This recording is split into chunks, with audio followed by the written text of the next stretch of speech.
Hi friends, this is Chris. Welcome back to the channel. So Disney and Charter are at war, and I want you to pay attention to this story because it is big. It touches many companies, be it Apple, be it Amazon, even Elon Musk / X is involved with this kind of stuff, Netflix, etc. There are so many factors in this. Also, too, reflects the Fed, the economy, and the consumer. So I want to play some clips so you can understand the problem.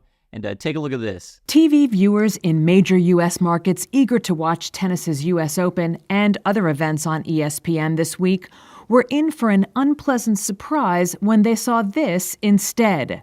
A darkened screen with a message that parent company Disney had pulled the channel, along with others it owns, off their cable system.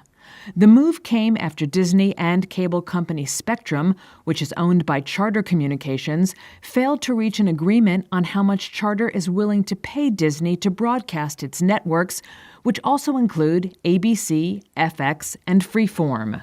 And so we all know about cord cutting.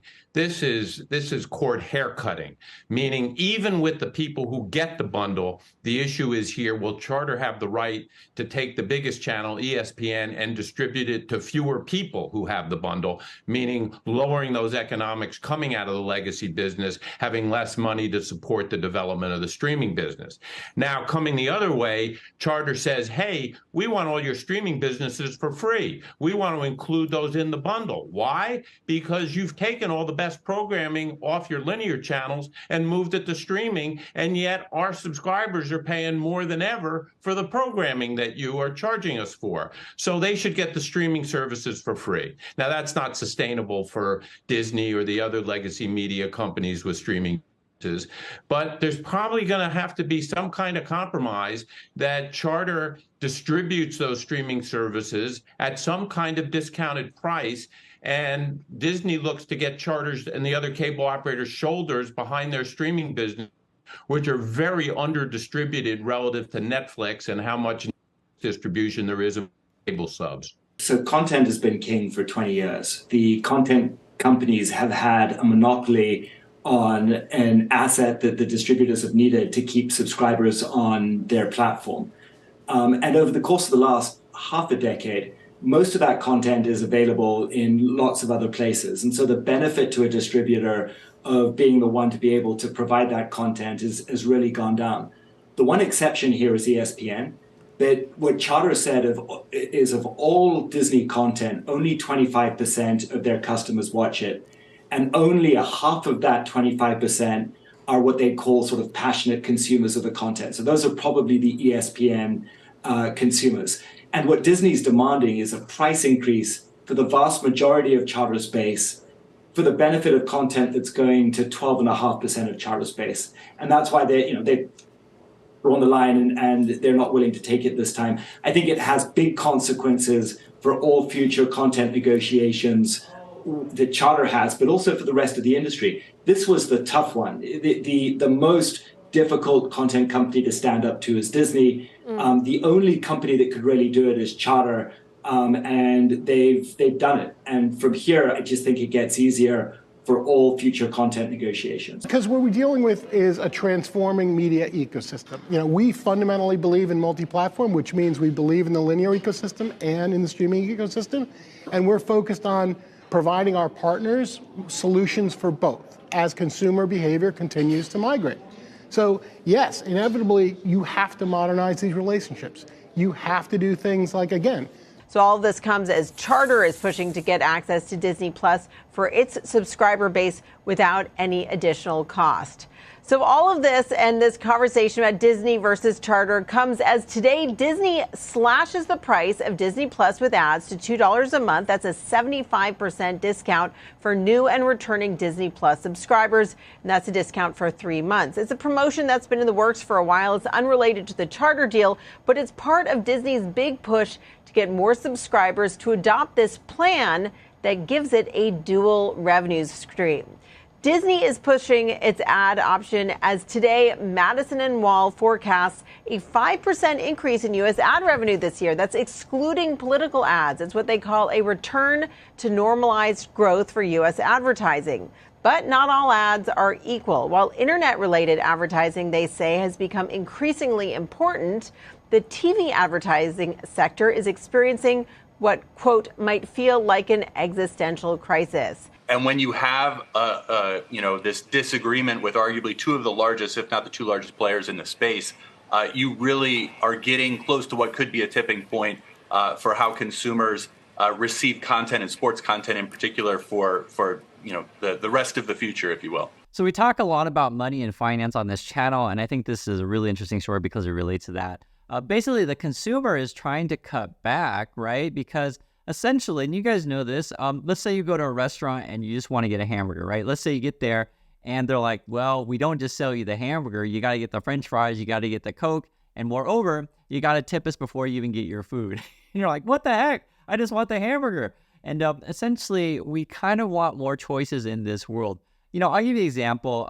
You guys flip in the YouTube every day. You can watch my channel, you can watch another channel. But essentially, you can pick and choose what you want to watch, and moreover, where you want to watch it. And it's really interesting because in the past, if you guys know this, right, but before we only had, say, 1 or 2 TVs in the house and essentially only one channel at a time, right? But now if you have a family, mom can watch whatever she wants on her phone, dad can watch what she wants on her phone, brother, sister, etc. People can choose, and we're getting into this sort of point where we're so used to picking and choosing what we want, we don't necessarily want bundles. However, here's a big however, if we do decide to get a bundle, we want enormous value. And so basically Charter's like, hey, Disney, you got to be throwing in more stuff. Why are you putting all Disney Plus on your own separate platform? Throwing this with the bundle, add-in sports, all these kind of things, and give us, our customers, really good value. The issue is, here's the thing, is that it's really expensive to make content, right? We knew this before with, say, Netflix. I've talked about it several times on this channel where they put out a whole bunch of money to make Stranger Things. It was like the most expensive show in history. And like, oh my God, this thing is fantastic, but it's unsustainable, especially with, and I mentioned before, how it's related to the consumer and the Fed, interest rates are going up, right?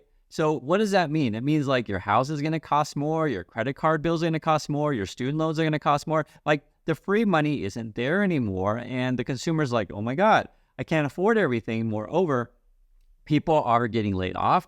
Moreover, people are saying, even if they didn't get laid off, they just don't feel like they're getting paid enough. That's why we're seeing, say, the Hollywood strike. We're also going to see probably the auto workers are going to go on strike soon. And this is all about money. And so I hope you understand like how this particular problem, the Disney Charter thing, reflects many things that we talk about in the market, and sort of why I try to give you guys a fuller perspective of everything. And also too, just think about this. When you're looking at companies and you're interested in investing in these kind of things, you always got to ask yourself, okay, who has a steady and strong, subscribers / followers that they're always going to give their money? So for example, here's a good one. Think about Apple. They come out with a new phone. How many people are diehard Apple fans who are like, you know what, I'm going to buy a new phone every single year? And chances are, do you guys know this, that people are cutting back. They're like, you know what, that new phone's a little bit expensive. You got to give me more value, Apple. I want like a bigger and better camera. And it becomes really hard for Apple to produce bigger and better content, right? The same way that Disney is, because it takes money to make better things to attract people to buy your said product. Now, I mentioned before when we first started this thing, what does Elon Musk have to do with this stuff? Well, this is actually really interesting. So Elon Musk wants to take Twitter, which is now X, and turn it into like this multifaceted platform, be it have content on there, like, who knows, Tucker Carlson may or may not have a show on there, or other people like that. He also wants to have like payments, like crypto, these kind of things. And essentially he wants to turn it into a super app. And the reason why I mentioned this is because, again, this is all about, hey, I just want the hamburger, Elon. But Elon's like, no, you got to take my French fries. You got to take my Coke. You got to take all this stuff. And guess what? We're going to up the price on you. So essentially, we are, as a consumer, we want to choose. As a company, they want to throw a whole bunch of stuff on you. And if they, are getting this content from other parties, they want them to lower their price. And essentially, everyone's passing the buck onto someone else, and everyone wants more value for their dollar. So my particular opinion on this thing is that everything is indeed going streaming / internet, and you're going to have a lot of these legacy companies that are going to be scrambling to stay relevant, and there's going to be a lot of pain going forward. I'd love to hear your thoughts on sort of like how you do your internet, cable / phone. Is it all bundled? Is it separate? I can just tell you here in Korea, our phone and our internet are the same company. We don't pay that much for internet though here in Korea. We pay about $25 a month. It's about 10 times faster than we can get in USA.